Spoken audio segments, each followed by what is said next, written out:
बारामती विधानसभा मतदारसंघाची पोटनिवडणुकीत 23 एप्रिल 2026 रोजी 478 मतदान केंद्रावर मतदानासाठी वापरण्यात आलेले ईव्हीएम आणि व्हीव्हीपॅट यंत्र महाराष्ट्र राज्य वखार महामंडळचे गोदाम एमआयडीसी बारामती इथं निवडणूक निरीक्षक उमेदवार तसेच उमेदवारांच्या प्रतिनिधींच्या उपस्थितीत छायाचित्रणासह सुरक्षितपणे ताळेबंद करण्यात आले आहेत, अशी माहिती निवडणूक निर्णय अधिकारी उत्तम दिघे यांनी दिली आहे। भारत निवडणूक आयोगाने निर्धारित केलेल्या साठवण व सुरक्षा प्रोटोकॉलनुसार स्ट्रॉंग रूमसाठी दुहेरी स्तराची सशस्त्र सुरक्षा तसेच 24/7 सीसीटीव्ही देखरेखीची व्यवस्था करण्यात आली आहे। राखीव ईव्हीएम व व्हीव्हीपॅट यंत्र देखील त्याच ठिकाणी स्वतंत्र राखीव स्ट्रॉंग रूममध्ये निर्धारित सुरक्षा नियमानुसार साठवण्यात आली आहे। सर्व उमेदवारांना त्यांच्या प्रतिनिधींना स्ट्रॉंग रूमच्या सुरक्षा व्यवस्थेवर लक्ष ठेवण्यासाठी नियुक्त करण्याबाबत लेखी सूचना देण्यात आल्या आहेत।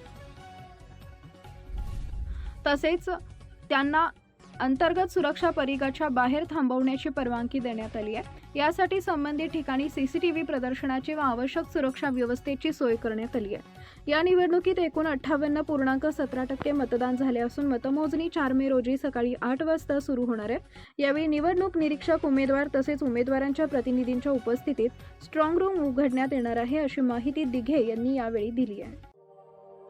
अशाच नवनवीन बातम्या पाहण्यासाठी बारामती वार्तापत्र चॅनलला लाईक करा, शेअर करा, सबस्क्राईब करा आणि बेल आयकॉन प्रेस करा।